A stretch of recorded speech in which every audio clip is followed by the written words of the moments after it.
Hi, everybody. This is Jason Henderson, the host of the Castle of Horror podcast. And this week I'm introducing a segment that we just recorded live in Dallas at the 2018 AnimeFest. One thing you'll notice is that as the cast, which is made up of Tony and Drew and Jamie, are talking, a whole concert actually begins right behind them in the next room. So this is the show, and there's an awful lot of noise once they get going, about 15 minutes in. We've done our best to clean it up, and if you really want to listen to what the show was like, I think it's a fun conversation, so give it a shot, but be patient with us, and you've been warned. Thank you very much. We'll be back with regular episodes very soon. Bye.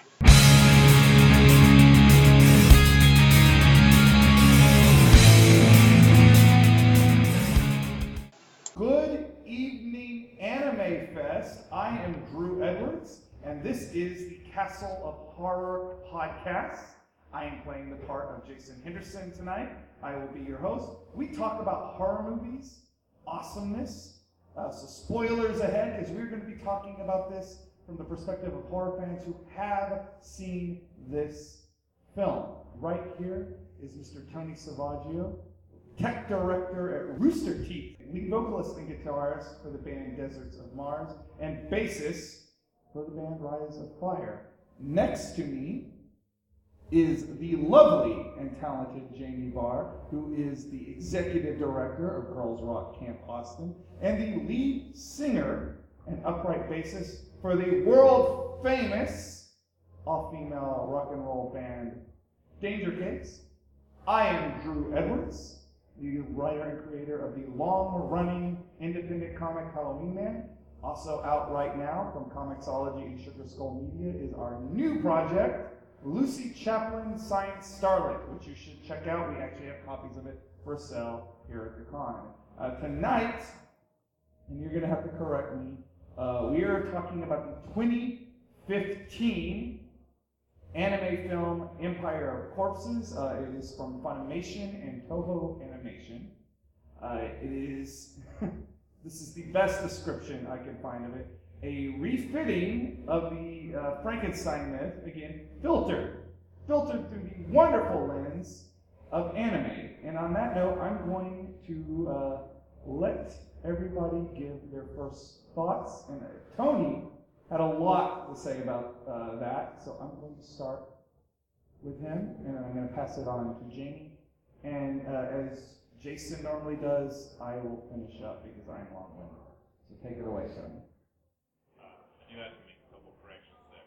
It's Rise from Fire if you're looking online. Rise up Fire will take you somewhere else, I don't know where. Anyway, I'm not here in capacity as a employee, but as an anime fan and a musician and a lover of all things anime, monster, etc. So, yeah, I like this movie, but in typical fashion, it does delve in. It's a really cool reimagining of the Frankenstein mythos. It also is, in as much as it is steampunk, it's also a steampunk version of cyberpunk. They have what they call necroware, which would be kind of, you could just as easily take that into like a Ghost in the Shell or Battle Angel kind of area, but they've chosen to put this in dystopian Victorian era. It's got a lot of great stuff in it, but also a lot of inexplicable kind of, I didn't think it would go there, and that's the kind of weird place to go. Maybe possibly because the writer, Ito, passed away while he was finishing this novel, his third novel. And his friend finished it, I guess based on the notes. And he passed away with cancer at 34. He had a lot of stuff going for him. He did a, if I'm not mistaken, Industrial Workout. But yeah, I mean, there was lots of stuff going on. That's funny. Genocide work. Detonator work. Older. I'm showing my old school anime. But yeah, I really like a lot of the takes that they kind of take from all over Victorian era steampunk, stuff that where everybody kind of minds steampunk from. Well, I have to say I liked the movie up until, I don't know, about halfway through. First hour in was great. I was kind of blown away by the movie. I was not expecting it to go that dark, which I totally love. But it was very confusing. I felt so dumb by the end. I was like, what is, am I not getting something? Am I missing something? What is going on here? Apparently I was not alone. Apparently it is the worldwide consensus that the second half of this movie is incredibly confusing.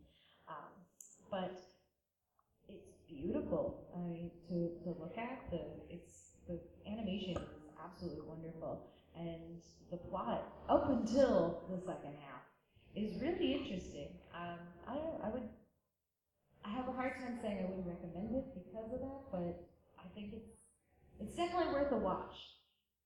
I feel like it probably could have stopped, though, halfway through. Okay. So inexplicable is something that I think you're going to hear a lot tonight. Also, Victor, you're going to hear that a lot.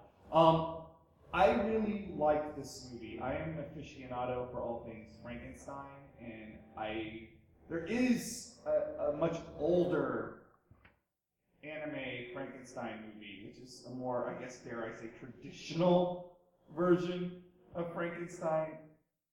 This movie, outside of inexplicable, the other thing I would describe it as is rollicking, because it's kind of a rollicking adventure. It literally goes from one end of the globe to the other, and you're seeing this crazy world where the technology in Frankenstein is a real thing.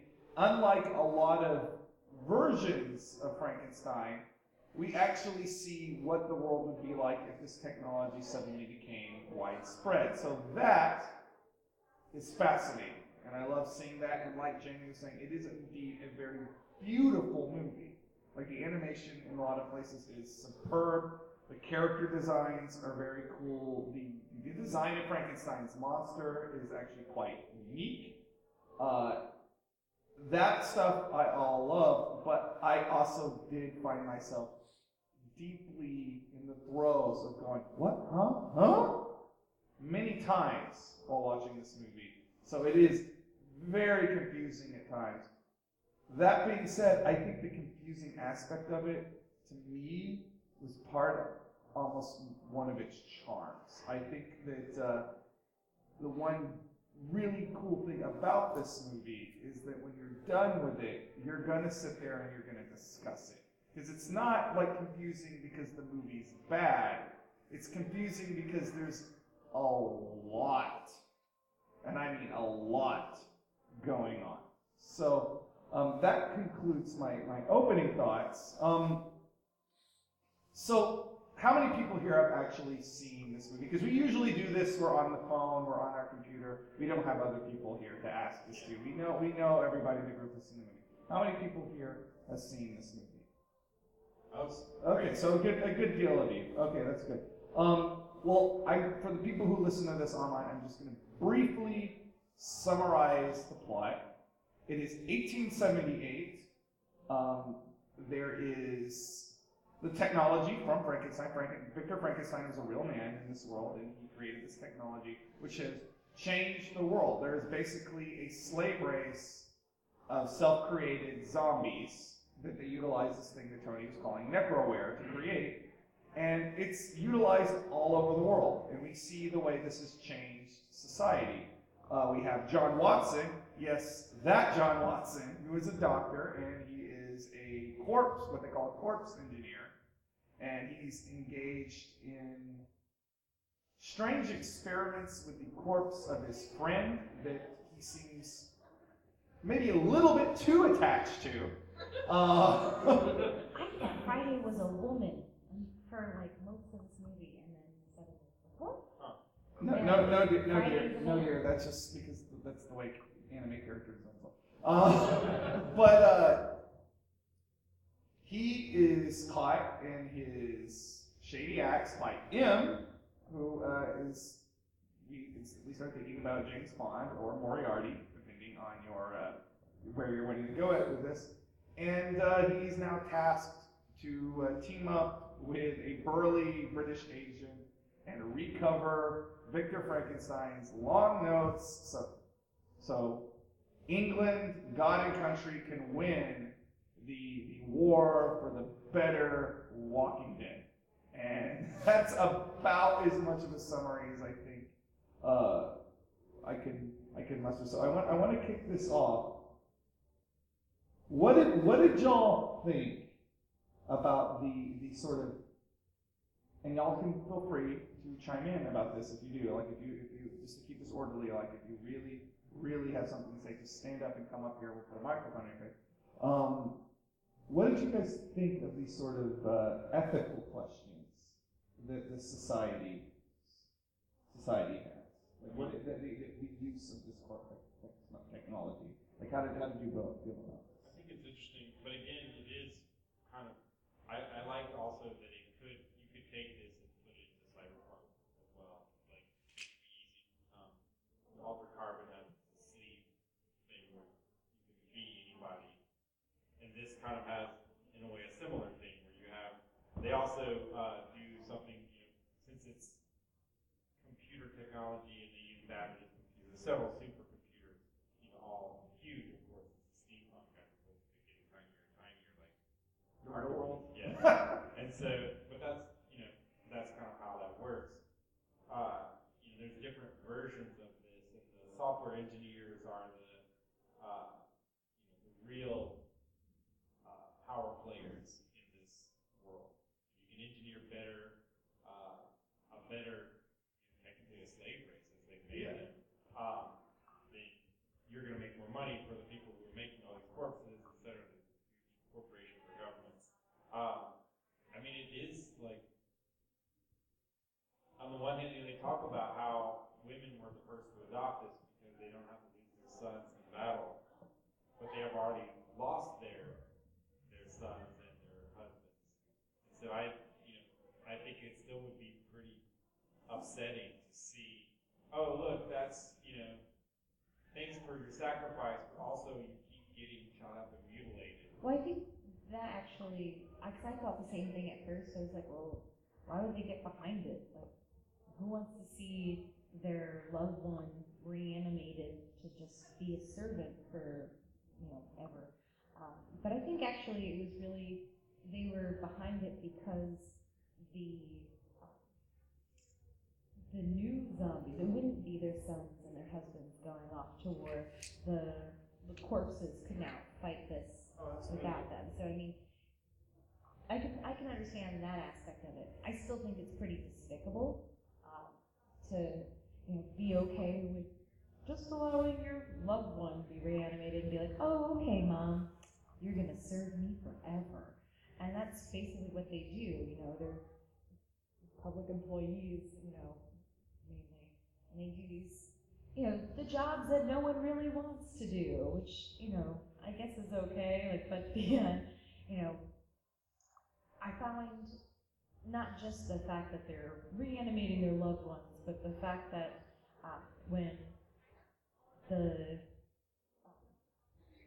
Dr. Watson is first doing his experiments on Friday and trying to get him to, get his soul back, everything he's very sweet and warm and endearing, caring for his friend who is now deceased and reanimated. But when he goes and does the same type of experiment on these other corpses, every one of them, they go through this horrendous sound. I'm not sure if it's supposed to be painful. It sounds painful. Like every sound that they make sounds painful. It's even called the language of the stream, and you can hear it. That's horrible. But to have that and not, to not feel the same for Friday, to have all, to be able to experiment on all of these people and be like, no, it's fine, there's other people, but this is my friend. I wonder, ethically, like, why is that okay? And where are the rest?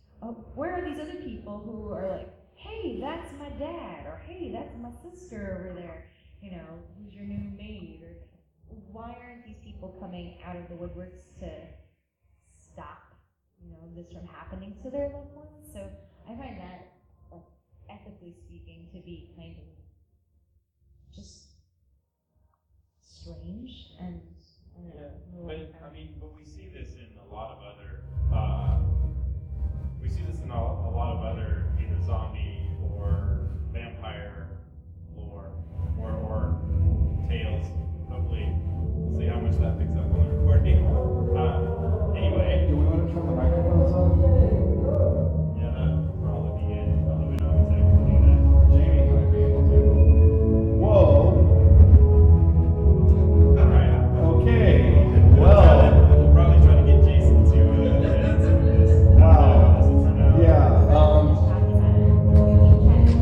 Okay. Well, my question. This is the second time we've had this on a panel. Had this happen on a panel today.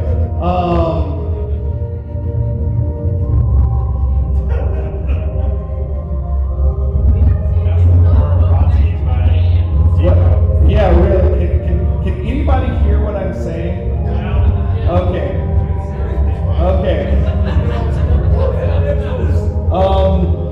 Well, this may end up turning into the lost episode of the Castle Horror Podcast, but at least you were here to witness that it actually happened.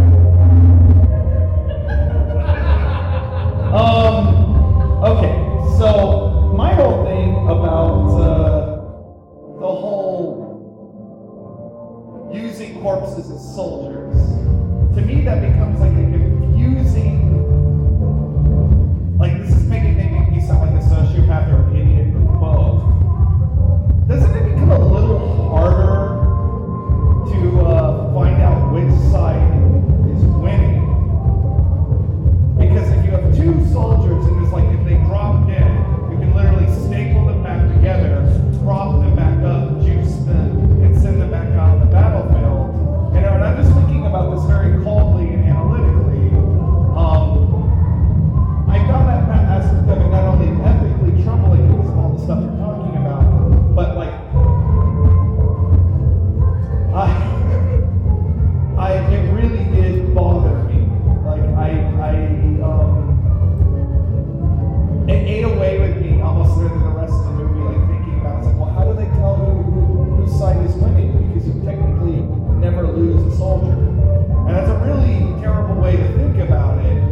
And I probably wouldn't think about it if it was real. But watching this movie, I don't know. Did that bother you? I mean, I guess they just have to get better at obliterating, like absolutely obliterating each other. but going back to what Jamie was talking about, like there's multiple instances of somebody going, "Oh, I'm gonna kill zombies," but once it's their daughter or son or whatever gets zombified, like, they get attacked usually because they're so taken aback because it can't possibly be. I mean, I don't know how many of you had your significant other given them the zombie talk of like, it's okay if you shoot me because I'm gonna shoot you if this happens. Had this talk to my wife. I don't know if I'm proud of this or not, but that's kind of like you're no longer at that point. You're no longer a person. You're a zombie or you're a necro, whatever. In this, Corpse. It's called a corpse. Yeah. Which is fascinating. I don't think you're really a zombie until you try to eat someone's face. Which also happens. confused me because when they, get the zombies the corpses all charged up, they're fine. They're all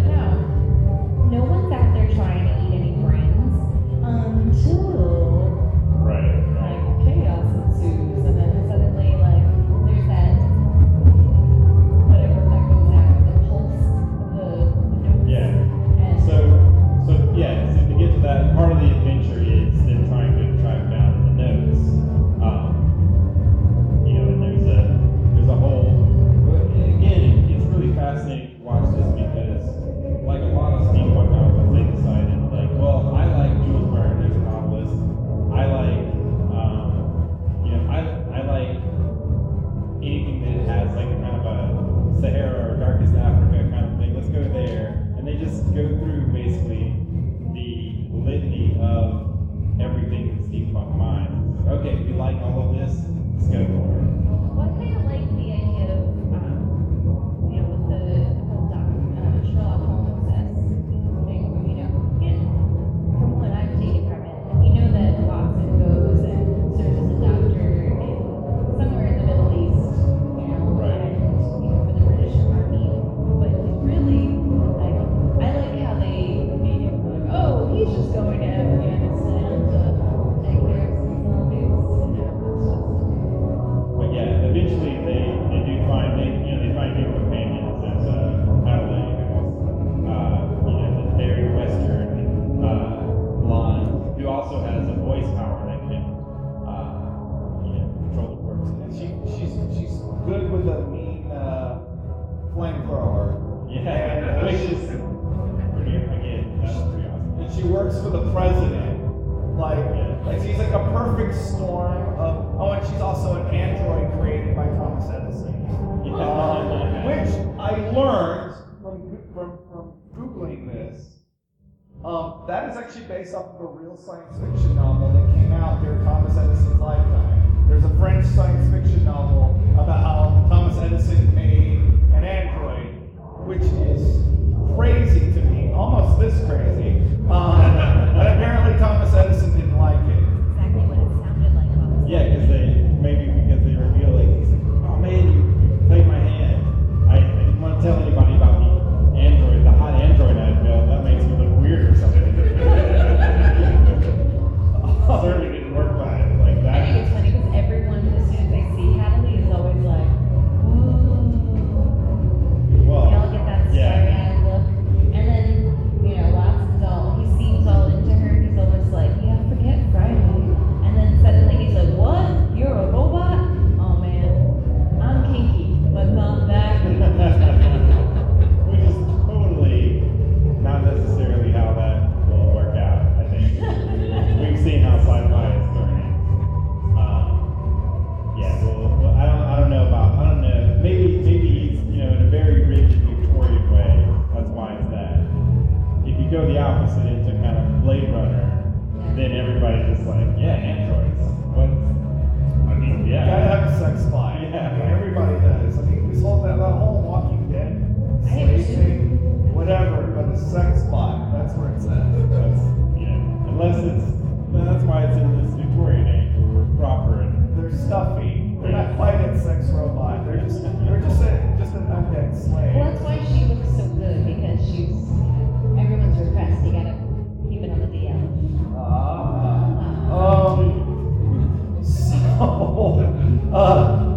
Do we want to go into the whole thing where they in Afghanistan? Yeah. Okay. Because it's a journey along that, and that's what makes it so interesting. So as they are going through Afghanistan, I'm trying to work through the plot as best as I can, such as it is. They come across these new undead soldiers that are being created by this Russian corpse engineer, which are vastly superior and behave in a more humanistic fashion. They can run, they can counter your movements, they can use weapons. They're just all around a better breed of zombie. And when they finally run into this Russian corpse engineer and his castle of walking corpses, I'm gonna just start doing this in the Crypt Keeper's voice. Because that's not gonna sound much right. Shout over this. As loud as it is down there, it's so much louder. They finally run. What is the name of the Russian corpse? Karamazov. So again, back to literature. It is really kind of cool. I like that he's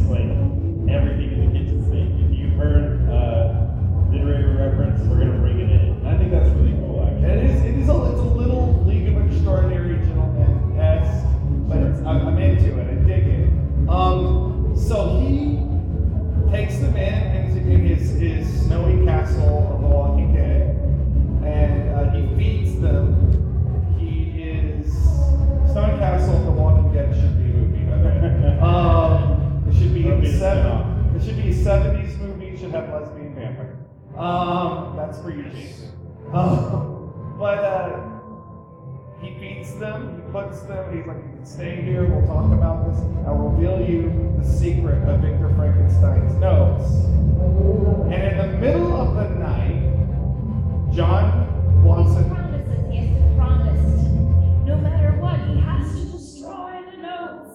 So, I'm getting to that. So, in the middle of the night, they wake John Watson up.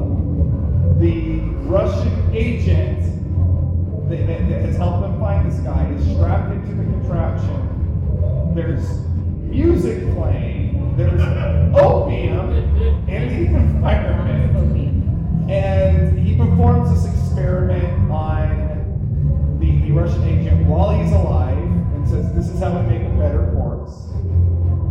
Then he proceeds to perform the exact same experiment on himself while screaming, when you find Victor's notes, you have to destroy them. Never forget this. As if John Watson would be completely traumatized by a guy having his skull drilled right in front of him. Yeah, he's going to forget that. Yeah. Right over his face. It reminds me of like when you're a kid and you have a sibling and they're like, I'm going to spit on you, or like spit on your mouth. Like, that's what it reminded me of. He's just shaking over him.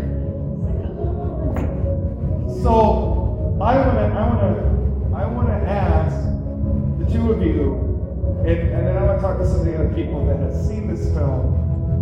What the fuck is going on here? What I remember is it's about both the agents, right? Like, and how he tells them to destroy the notes, but this is a thing that they're going to do. It's like a sacrificial thing that they've planned out. So it's just, I mean, what the fuck is going on? It's just like, whoa, that is like a crazy thing that happens. It's the way to create a smarter corpse. My takeaway of this, and Jamie, I don't know if is that you perform it on someone who's alive. Yeah. Okay. Yeah.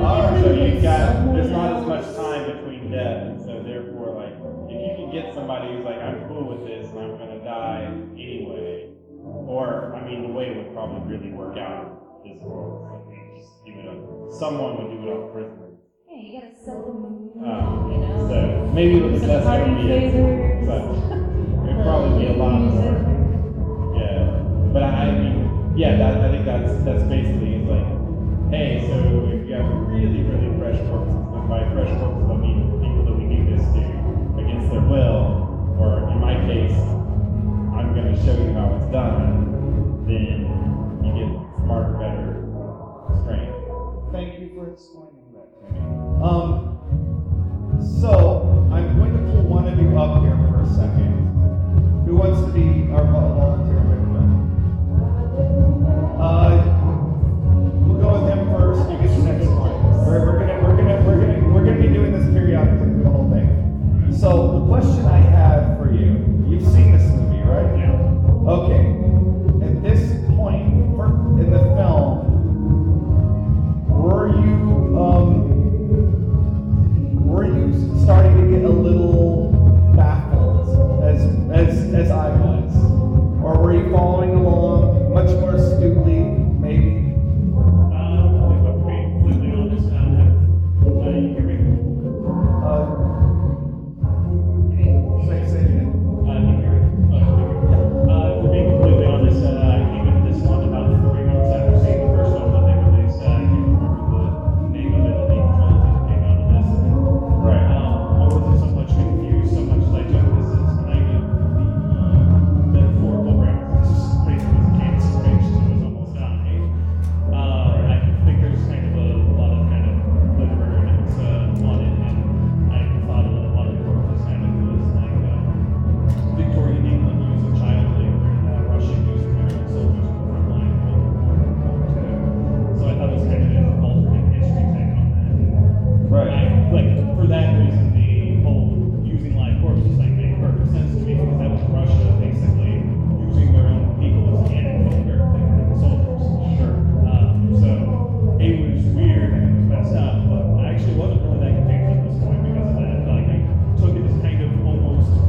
wanted to make you snap everywhere on you.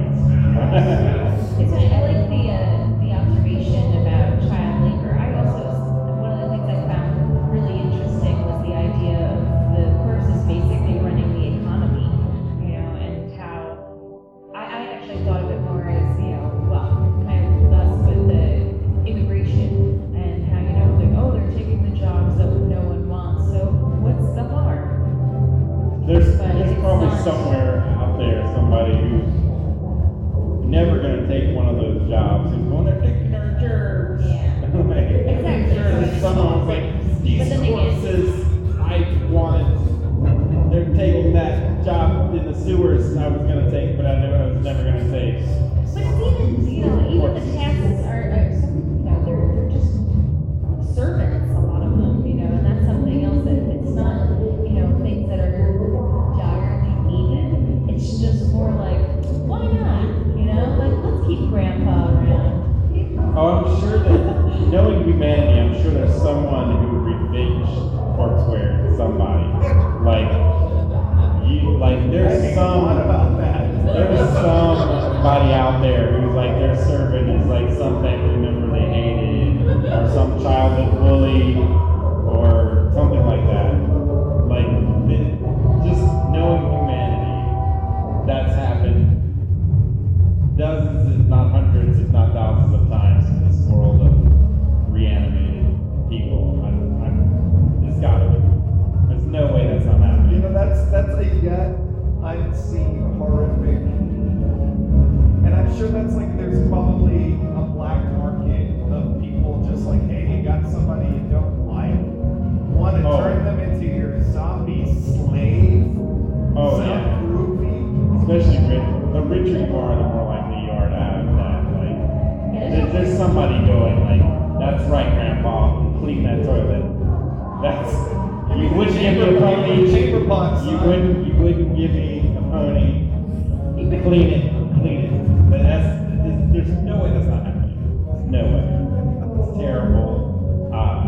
And I feel a little jaded for saying that, but with the actual things we've seen over the past in our lifetimes, I'm pretty sure that's going on.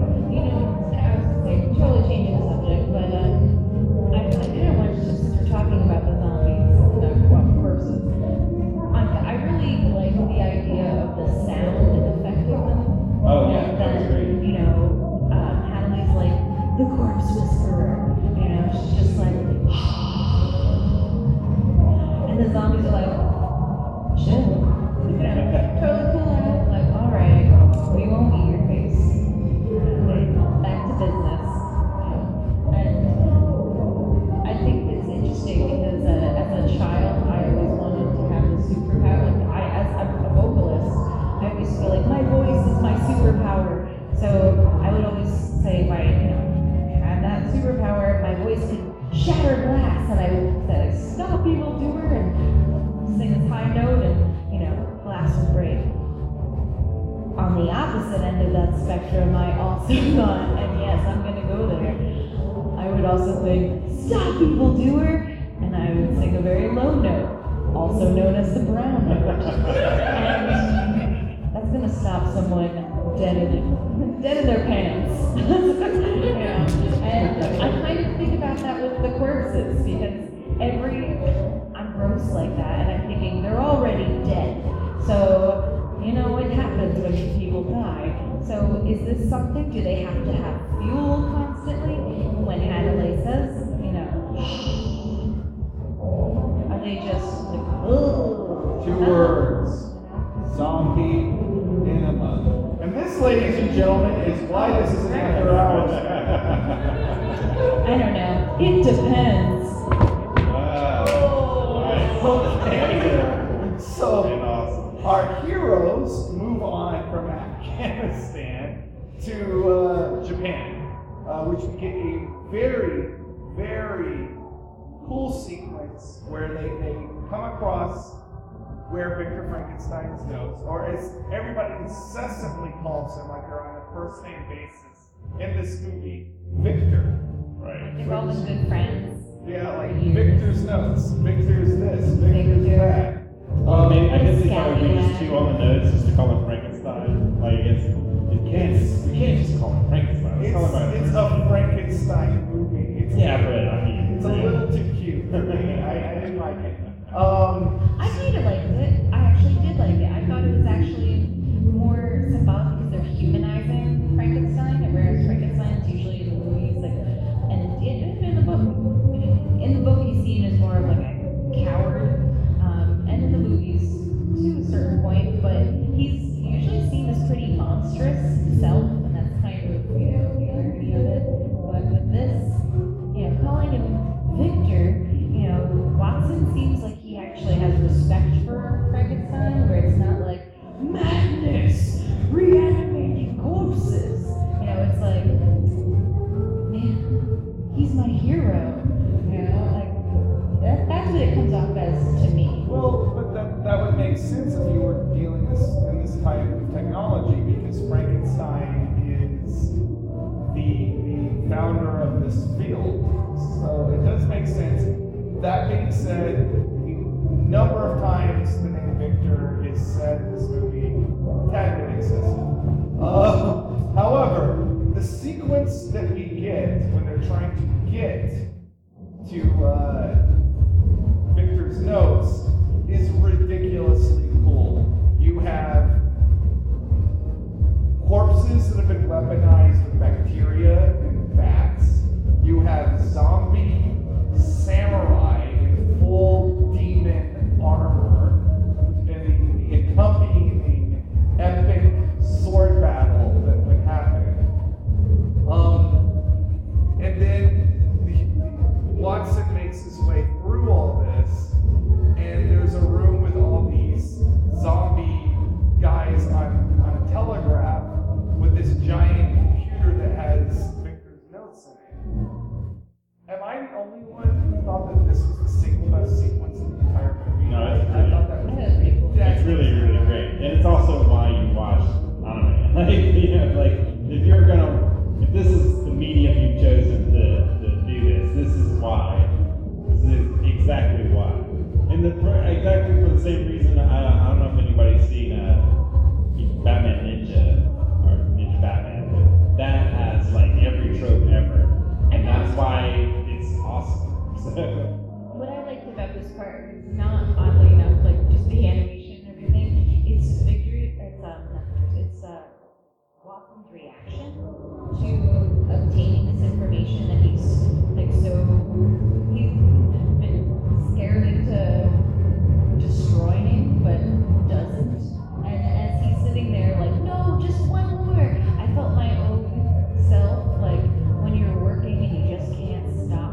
And you're like, no, I just have to finish. I'm almost done. Let me just get this one last thing. Meanwhile, all hell is breaking loose because now all of the corpses are now face-eating zombies, and they're like, oh, payback. Time for lunch. Or in typical, as a tech person, in typical what happens is you go, I just need to work a little bit more, and then it crashes and you don't get to save whatever you're at. Just a little like, I know I should save now, I know I should do this, and then, But ultimately, it doesn't matter that all hell is broken loose, because the one, aka Frankenstein's monster, shows up, and With a beard. he I don't know why that. shuts down all the Japanese corpses and takes off with the notes. So, leaving our heroes unconscious, which we'll get to right in a minute. But I want to stop a minute, and I want to talk about the version of Frankenstein's monster in this movie, because it's very distinct to this movie. I don't think I've ever quite seen a design like this. So who wants to describe what he looks like? Jamie, Tom? I think you brought this up. I think it's up to you, man. You should take that. 2 words. Well, 3 words. No, it's terrible. I shouldn't say it. Like, homeless or hipster? That is good. Frankenstein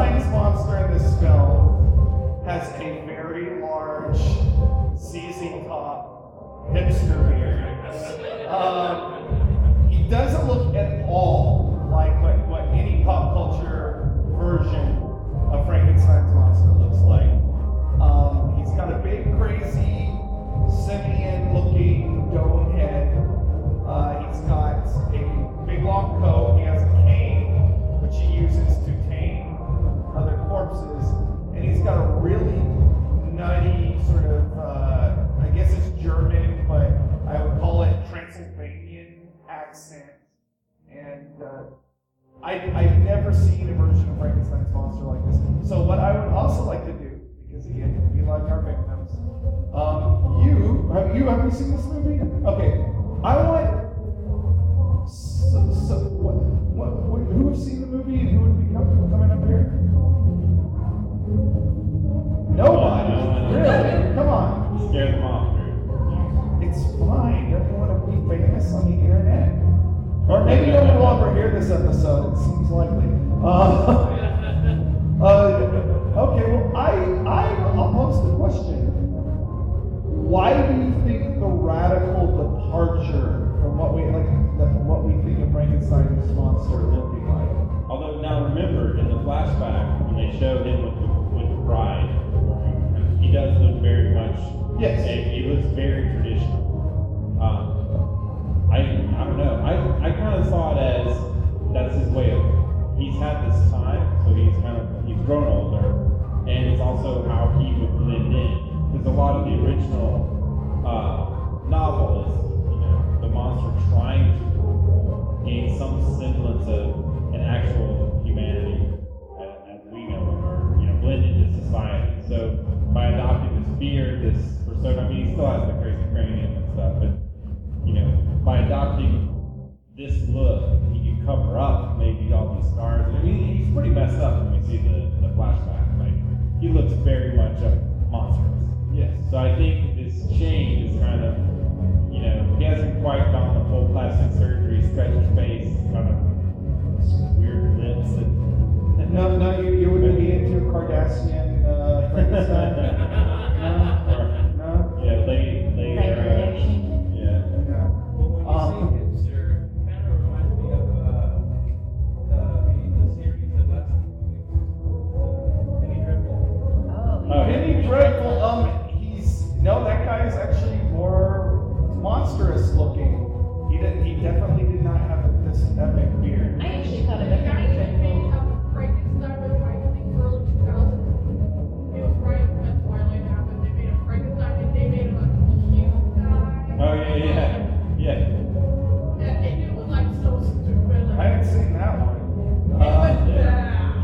I just saw it as he also, that kind of stereotypical. At this point, he's the one, but he's also the father of a lot of this. Like, he alone knows the most about these notes. So he's in this kind of very stereotypical representation of a doctor, a person with knowledge. And so I think that's part of this beard. He looks very much the part of like the wiser, older. So you're saying Frankenstein's monster, in effect, has become his father? Yes. Ooh, I would go with that. That's cool. I like that. Okay, so our heroes wake up on a ship with the President of the United States. Ulysses Grant. Ulysses S. Grant. I love this movie. And they were rescued. They were told the Japanese secret agent that they had been teamed up with is okay, but he's still in Japan. And that they are headed towards San Francisco, home of Rice-A-Roni. And they would like John Watson's help, helping America out with corpse war. Our corpse, everybody else, because he's been closer to Victor Frankenstein's notes than anybody, and they think that Friday, because he was hooked up to Frankenstein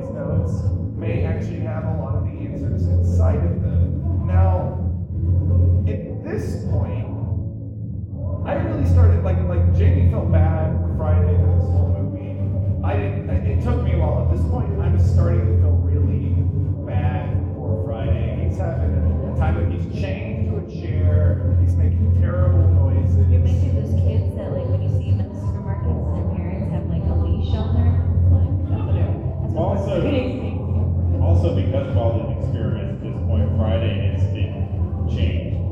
Like his whole necrowear has been altered. He's very much upon an experiment in a way that he wasn't before, and that's also horrifying. That this does show this well, we're going to do this with technology, and if this person kind of gets in the way, and it's also tragic because it's in large part Watson's fault. So because of his hubris in how he's going to do everything. Although what bothers me too is the fact that you don't really know. I mean, maybe I just missed it. How Friday actually dies.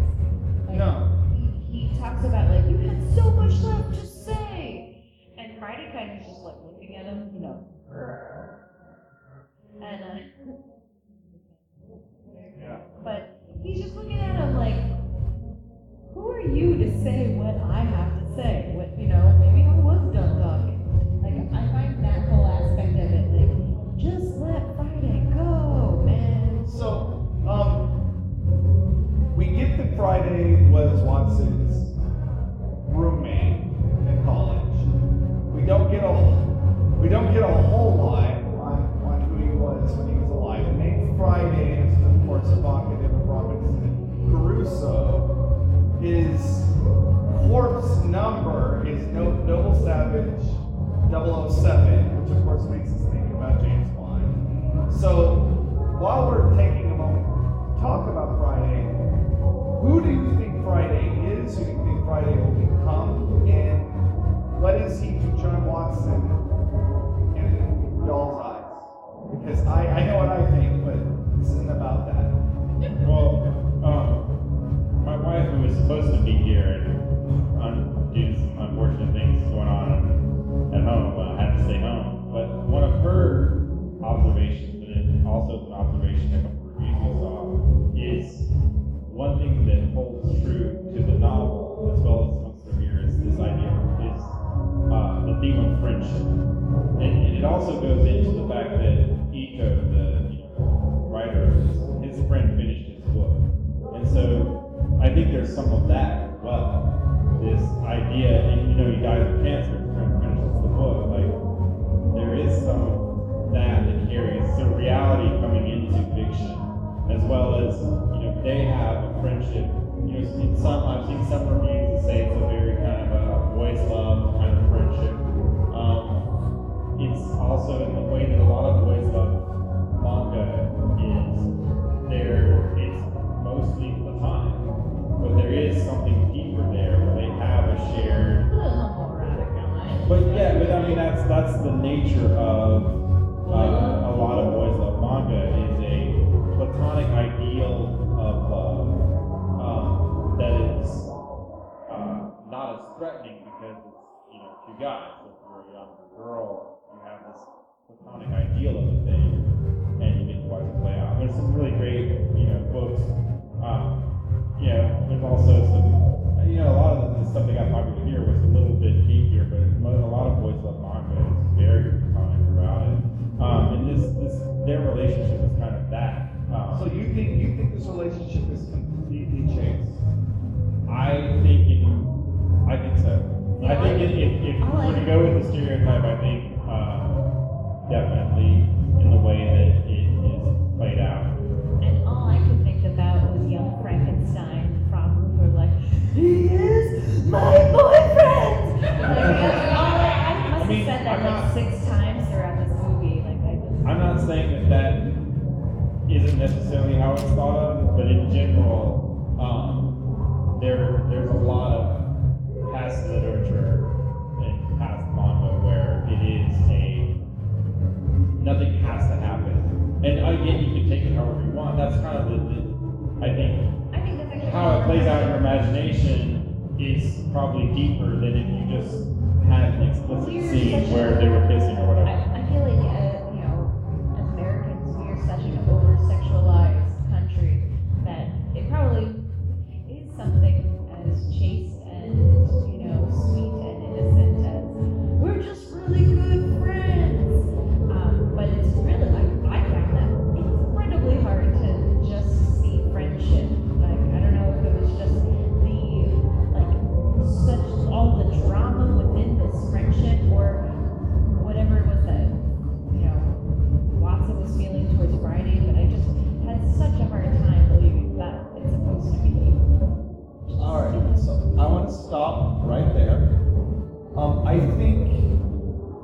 the things that's interesting about both of what you're talking about is we are also talking about John Watson, who is most famously the companion of a overbearing male figure. Like, that is his role in literature. And I don't think that, even though I feel like, I some of the earliest books I read were Sherlock Holmes books. I like Sherlock Holmes quite a bit. I feel like most of the Frankenstein stuff in this is very well done. The Sherlock Holmes stuff to me is mostly steampunk window dressing. But this part of it, to me, is very meaty because there is a lot of people who do come at Sherlock Holmes and read homoeroticism into it, even though it's very doubtful that that's what Doyle intended. And I think that's really important in how you read it, because you're reading it one way and you're reading it another. And I don't necessarily think either one of you is wrong. Right. And well, also it is kind of what you read into it. Like, there's nothing wrong with reading that. Like, however, I mean, you can do some really powerful. There can be very powerful storytelling within a homoerotic Sherlock Holmes story. Like, you can do a lot. There's a lot there, and there's a lot of reasons why you can do that. I'm just kind of basing it off of what I know about the boys love kind of genre in general. And again, there's a spectrum of that all the way across. There's no one read, I think, because there's explicit stuff. There's very chaste, like it runs the gamut, and it just kind of how you see this. I don't think there's a wrong answer, and I think that it's kind of cool. Like, again, this movie is meatier in some ways in what you take from it and how you discuss it, as opposed to and how you discuss it maybe outside of how the movie actually plays out.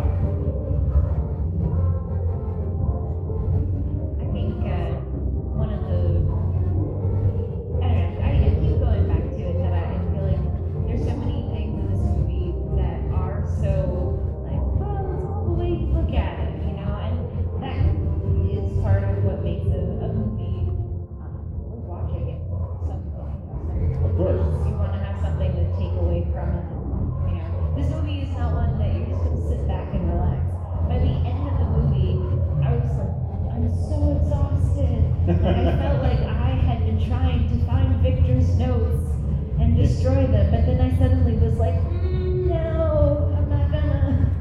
And I think that's one of the things that is really great about this movie is you cannot passively watch it. So, where we are in the plot, our heroes have escaped the fiery wreckage of Ulysses S. Grant's schooner of death. They are in San Francisco. Frankenstein's monster has hijacked the American corpse computer named Paul Bunyan.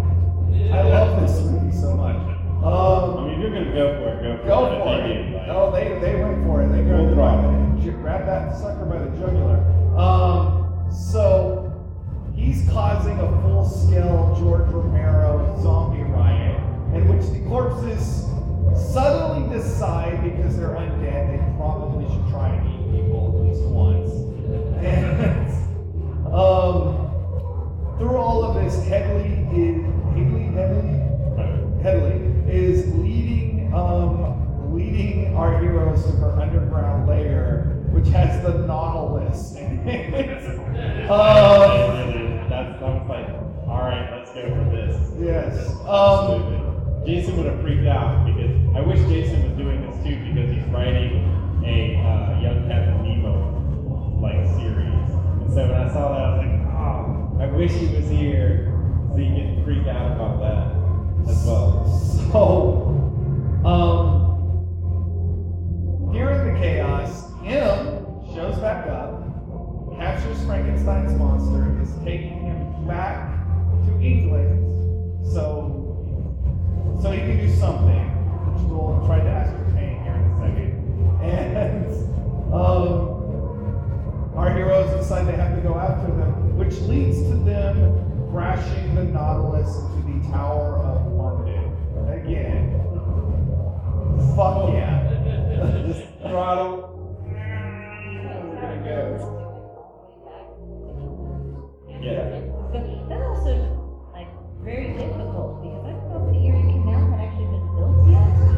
So I don't know how the heck they were It's getting. not, okay. it's I not mean- strictly speaking Not the Erie possible. Canal, the Panama Canal, sorry. Yeah. I mean, the president was Grant, so. Yeah. Thomas We'll Edison. take the long way home. Thomas Edison pulled out the Nautilus. We're just gonna say he can do it. So that brings us to the insane climax where M is trying to turn everybody in the world into corpses. If I'm following along here, Easier to control. because they're easier to control. Right. Then Frankenstein's monster, of course, does what Frankenstein's monster always does when he's put in chains and break free and fuck shit up. And he's going to put the bride of Frankenstein's soul into Haley's robot body. Right. That's what you That's do. all she wants. That's Yeah. all I she feel like wants. that's by the kind of way. like, you know, Yeah. you saying this like it's a bad thing. She's asking for it the whole movie. Like she's Like, just well, like, all I want is a soul. I'm so sad I can't feel emotion. What? Yeah. He's like, oh, I can fix this for you in the way that Frankenstein's monster can fix this for you. Here you go. You get to be my ex. Like, not what you wanted. Like, I mean, you're hot. But what if you were my ex in a hot new body? How do you feel about beards and pinheads? Yeah, like I'm different than, I mean, since this worked out so well the first time with the bride, right? She ran screaming from him. He's like, well, I mean, I grew a beard now. So, Oh, and now, it's beautiful. and you know, I've got these kind of years on me. I've had some time to change and think about things. She wanted a sugar daddy. Maybe He's dapper now. I don't think she. I mean, I don't know. I mean, Adelaide probably didn't, but I think he's kind of hoping that the bride's soul It kind will of be reminds totally me. cool with all of this. It reminds me of that friend who's always asking you to set her up with somebody, and then you set her up with someone, and they're like, really? Him? Like, that's what kind of the whole Hadley situation. Although you have to think, like, wouldn't that would be a weird, like, I didn't think about this until we're starting to discuss it. If all of this was like him, like his whole transformation from being monstrous looking to what he is now is like, she didn't mention one time I should grow up. I was Maybe, thinking about the you know, whole soul thing. she liked this thing, and he's had this whole time to figure out what he thinks. Like, I like the idea this persona is like, I think this is what she'll do. Like, it's somehow getting all these pieces together. This is it. Yes, I'm finally there. So together. So, I want to talk real quick, just because we're on about, since we're talking about Hadley specifically, the whole soul object like thing about, you know, oh, they have us, you know, we have to show that there is a soul. There's 21 grams in the body that's unaccounted for. It's gone when the body dies. We cannot find what this 21 grams is. I thought that was an Eminem movie, but I was wrong. Apparently, it's a soul. And they keep going, you know, like, oh, do souls already exist? But then they're like, oh, we'll make you a soul, honey. Like, Well, strangely enough, I was just noticing that yesterday for some. It wasn't even related. Like, I was rewatching the movie, but I just had done that, and it's a kind of a fascinating. There's no real finality to it, but it was a fascinating read. If you notice. And there was a movie named that too. An actual science actually did a Yeah.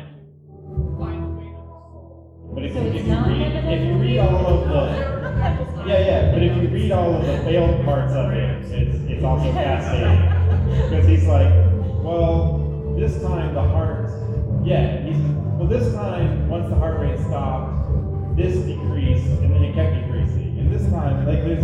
detailed notes on like, well, this time it didn't decrease by 21 grams. It did this, and there's a whole thing of how he's trying to prove that a soul weighs exactly this. But again, you can start with Snopes' article and dig deeper, which is part. I didn't have time to go too much deeper, but it was fascinating. I think it's weird that you brought it up because I was just happened to watch it. Because she is all like, I need the soul. I want a soul so badly. But They just sent her to her Motown. first opportunity, her first opportunity to get one is from the one. And that sounds so romantic, doesn't it? Like he's so I mean, doesn't every woman want their soul of their significant other's ex in them? Like their fantasy. I mean, isn't every woman like, I have this guy, or even better, a guy that's infatuated with her, and he's like, hey, so what if like the girl I really fantasize about could be in your hot body? Isn't that just the biggest thing? Come on, that's what every woman wants, right? No, it's not. It's creepy and weird. Frankenstein's monster is a creep. That's not how that should work. That's terrifying. So they managed to stop the monster, and our heroes are all powwowing around the ruins of the Tower of London. Hadley, I can't pronounce this. Hadley. H-A-D-A. How Victorian. Hadley says, I thought I put in a soul until I started losing myself with the monster put that soul in me. But you should totally still keep trying to give Friday a soul. And then they almost kiss. She almost kisses Watson, but they don't. And then we enter. This movie really has two end scenes. Which is another reason why I thought Watson was gay. Because they get like that very awkward, like, are they? And then it's like, oh, we're not really into each other, are we? It's that I mean, like, she is a robot. She is a robot, but he's kind of like, you're not the right flavor of ice cream for me, honey.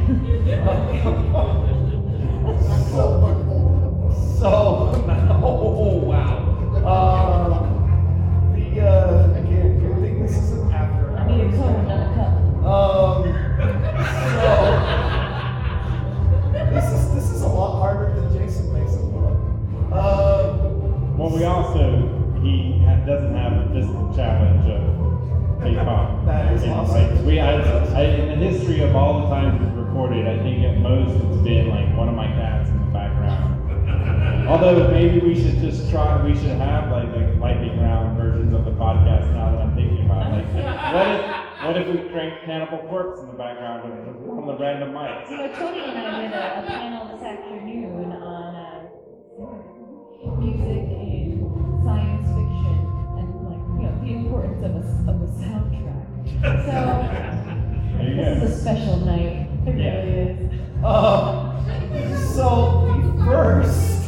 the first ending scene, there is a narration over Watson performing the improved corpse experiment on himself, and before the credits roll, we see Friday's hand and Watson's hand connect, point to Jamie, and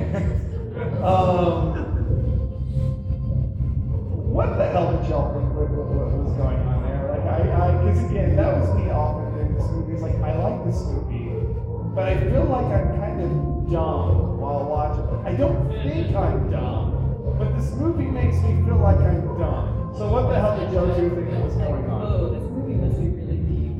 I mean, it could have been, now they're together as equals actually at that point as well. Okay. They're also friends. It could also be homoerotic and just, nothing Friday's like that could be that is any interpretation you want, and I think that's what makes it interesting. Like maybe they do go off and become undead lovers. That's fine. Or they could just be really good friends and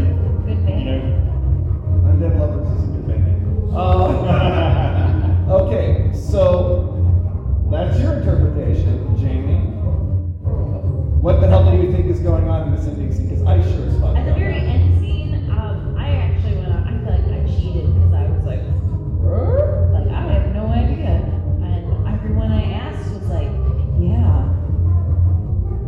Like that's not an answer.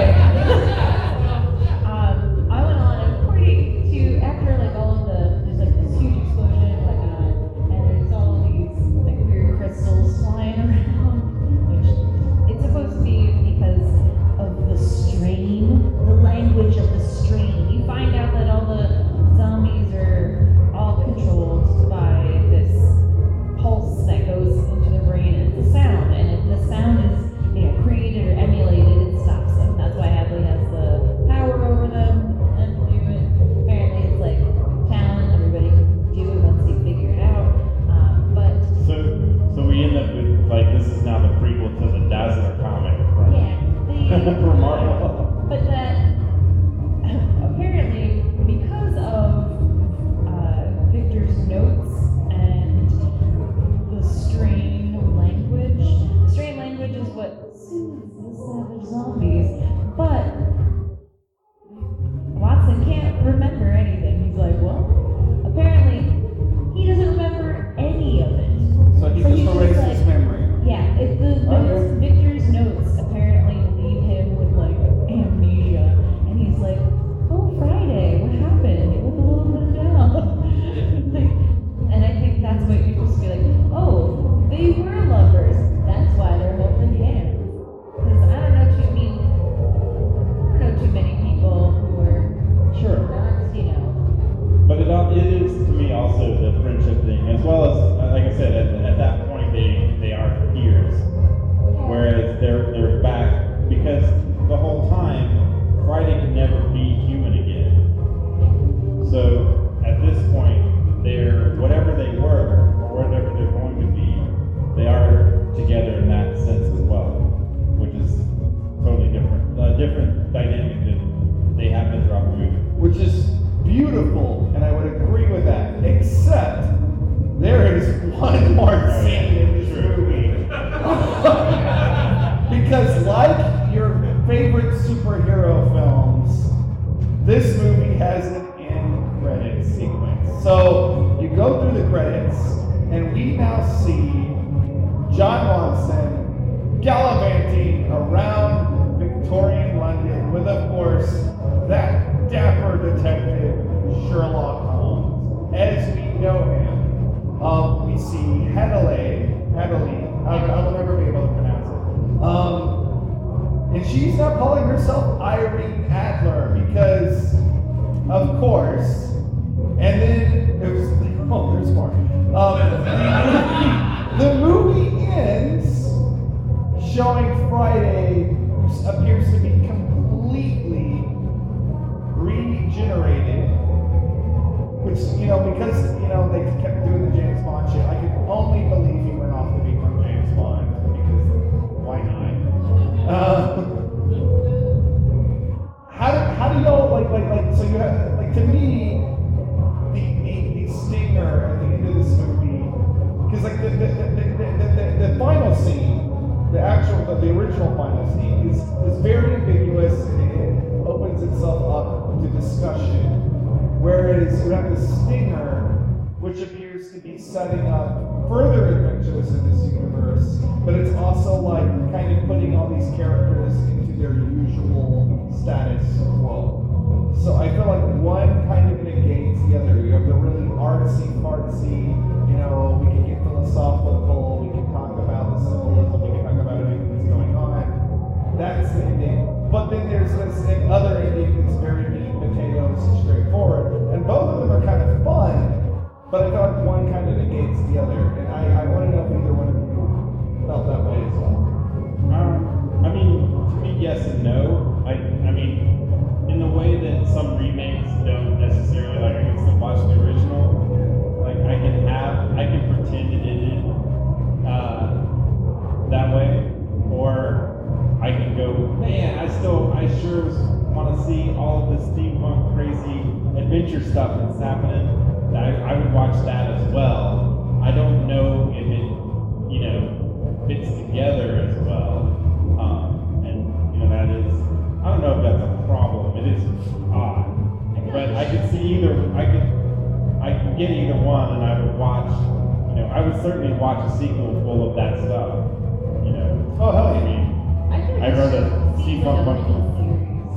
What now? It seems like a mini-series to me instead of like a long movie. Sure. Like a serial, or like, we were talking about Penny Dreadful. That, of all things, that's what it reminded me the most of. Mainly because of all like the crossing of literary figures. But, and of course, obviously Victorian England. But, the storyline itself, it just has great spots. I had a weird moment because in the cacophony, I was in a J-rock cover band that covered like Japanese rock tunes, and we used to play this song, and I was like, oh wait, something I remember actually playing. But I don't know, that was weird. With Picari, the name of the band was Picari Shred. We were talking about that earlier, but we used to play this song, so totally tangential to this discussion, but it was just weird. In amongst the weirdness that has been this discussion. Although now I was also in my head picturing, has anybody seen the video for Walk This Way? The Run DMC meets Aerosmith video? It kind of makes me want to start that, where we start pounding one way and then pounding the other way. I would love to do that. Let's do that. Who wants to reenact the J-pop version of We Walk will This Way video? It will never be asked back. Anime Fest would be like no Castle. It would be historical though. Oh, In it's so a rock and similar, inexplicable historical way to this movie. We're gonna spin it back around. roll. So I want to get you two's your final thoughts. We'll go Tony, Jamie, and myself, and then I want to get people from the audience's final thoughts, and then we can close out on endorsements. So, Tony, what were your final thoughts? Empire of Corpses. I like a lot of it. There is a kitchen sink aspect to it that feels a little much. It does get into just so many plot twists close to the end. They build that it is a little overwhelming. The final sequences are animated really well, but are also very head scratching in many ways. But I've seen enough. I've seen enough of these movies that this isn't outside the realm. A lot of anime, manga even, it's more about the journey than the finality. And this is a very Japanese way of storytelling. And it differentiates why American comics are the way they are and why a lot of manga is the way it is. Carries into anime. So, in that respect, I feel I didn't go, wow, I've never seen anything kind of be that weird before. Because I've seen tons of stuff. But part of me wanted a little bit more straightforwardness to it, but also part of me is enjoyed the insane ride. I gotta give it up for, the presentation is fantastic. Funimation did a great job of bringing this over. Subtitles are great. It looks beautiful in every format that I've seen it. So, kudos to Funimation for also taking the chance and this is a really cool thing. I think they did a great job of bringing it over here. So I enjoyed it. And accurate.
I mean, I think we might have done some of this because I'm the movie buff in my household, and my wife, like, her perfect movie is like 90 minutes. Like, if she could get everything 90 minutes or below, it would be great. I'm the, like, This movie would make no sense, even less sense. Exactly. So to rough it up into kind of a mini series, kind Well, of. you could. I feel like there's certain places that you could cut it into it Sure. that would make it more episodic, that you could follow along a little bit better. But I would also think if they had the ability to make it into a mini series, it would be even longer, so it would actually have some of those extra plot points. So for me, I really enjoy this movie. I love seeing the Japanese takes on Western horror and sci-fi. Some of my favorite animes are the Vampire Hunter D films, and to me, nothing typifies what the Western world's idea of horror and sci-fi more than Frankenstein. So I could watch this movie again, having talked about it, even though I found it very kind of confounding in parts. But the confounding aspects of it are some of the things that I like about it. And that's really all I have to say. I would actually highly recommend this movie. So on that note, we're going to do endorsements in a second. But did anybody from the audience, anybody want to come up here and share their own final thoughts? You, yeah, because you spoke before. Brian, was it? Yeah. So, alright, so I actually kind of felt like this was three colors. And I feel understanding the author's situation is kind of required reading for this film. What we got was a historical biopic, which was really fun.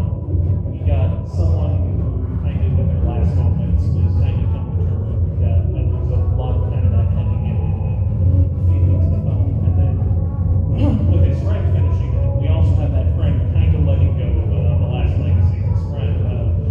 You kind of brought that up earlier, that there's kind of this feel of, there's kind of a personalness to lots of Friday's art that feels kind of like him saying it was too early for you, it was not your time, you still had great works to do, and that felt really personal for the author. And because of that, when I saw this, I thought it was kind of sloppy, but I still ended up really enjoying it because I thought there was a lot of heart to it. That it's not objectively a good film, but it's a it's a good film, and then the heart is on the sleeve, the blood is on the package kind of thing. Right? Definitely the blood. Yeah. So that's kind of how I felt of it. It's messy, it's not perfect, but it's a good testament to kind of a person's last project. I think that's very sweet. Yeah, thanks. All right. So normally on our show, I know some of you, because I recognize you from past podcasts. When we end our show, we usually end on endorsements. So we're gonna go through and find out. Tony, I know you've got a lot on your plate, but what are you into this week? So two things, and I don't know if it's still on sale. I ended up picking up JoJo's Bizarre Adventure game that's been on sale for the PS4, and that's pretty cool. I love the manga for a really long time, even when I could just. I think in 2000 I went to Italy and I was very angry that Italy had JoJo's manga and we never did. This was way before Biz was doing it, and I was really like, I know this stuff. I wish, why don't we have JoJo's here? Now we have this renaissance of you can get all of it in different hardbacks and everything. Like, that's really cool. So that this game is pretty good, but also it was like $15 recently, so that was really a nice price for me. I'm also, and I'll probably be pitching more of his stuff. There's a translator, Zach Davison, who has written a lot of books about yokai and Japanese monsters, but he's also a really, really good translator. And he just translated, we finally have Captain Harlock, which is one of my old school favorites. And classic edition, I think he did Devilman as well. There's Devilman classic edition. But Captain Harlock, you can get it in hardcover. I've had the Japanese edition and some various print editions as well. But now there's a really nice hardcover by a translator who really, really cares about the material.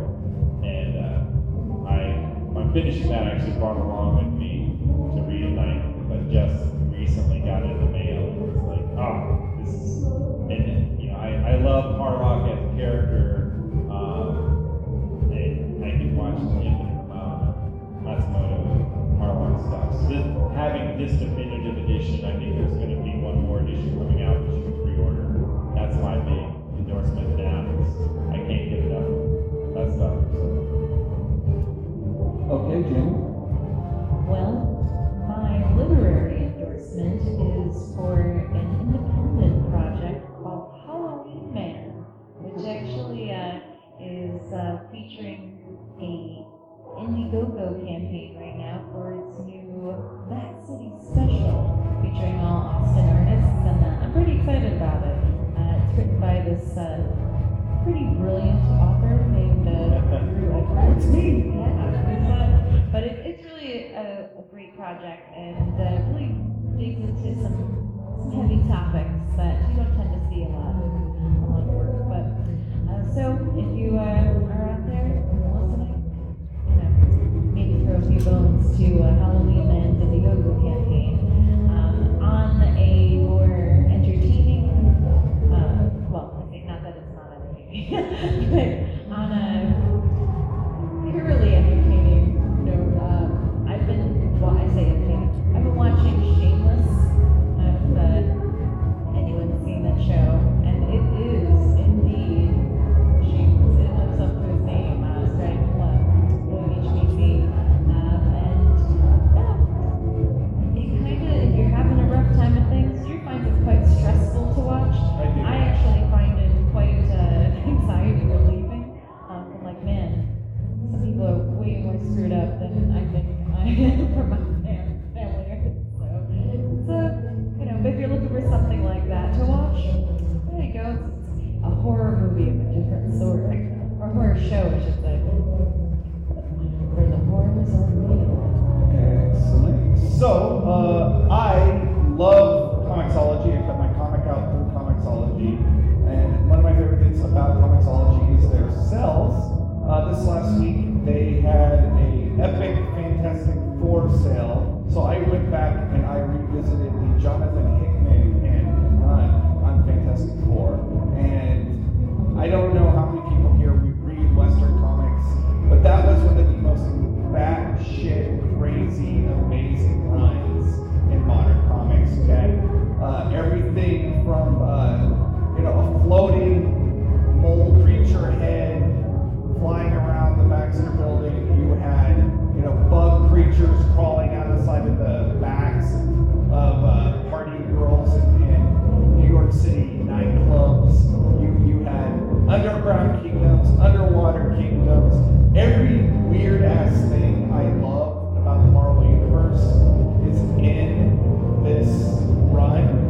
And since Disney, Marvel, whatever you want to the conglomerate that's being into now has the Fantastic Four back, I'm kind of excited to see if they will adapt any of this material into a movie, because I think it'll be the first truly visually challenging Marvel movie. I love my Marvel movies, but they're all kind of shot in a very similar way. This can really up their visual ante quite a bit. So that would be my endorsement. On that note, y'all have been a wonderful audience. Thanks, everybody. Thank you for braving through whatever this is behind us.